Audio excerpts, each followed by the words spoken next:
तर अशा तऱ्हेने आपण इचलकरंजीत गाडी खाली केल्या आणि आपण आलो शोरूमला.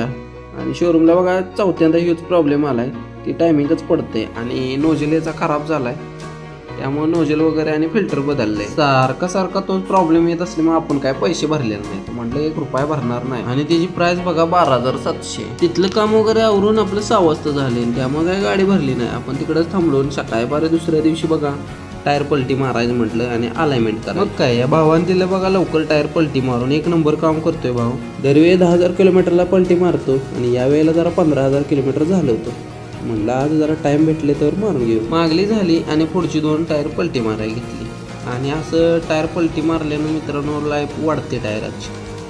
आणि तिथनं आवरलं आपण आणि आलो अलाइनमेंट करायला. तुम्ही पण वेळेवर टायर पलटी वगैरे असं अलाइनमेंट करून घ्या आणि टायर लॉंग टाईम टिकवा. आणि माहिती कशी वाटली नक्की कमेंट बॉक्समध्ये सांगा. चला बाय.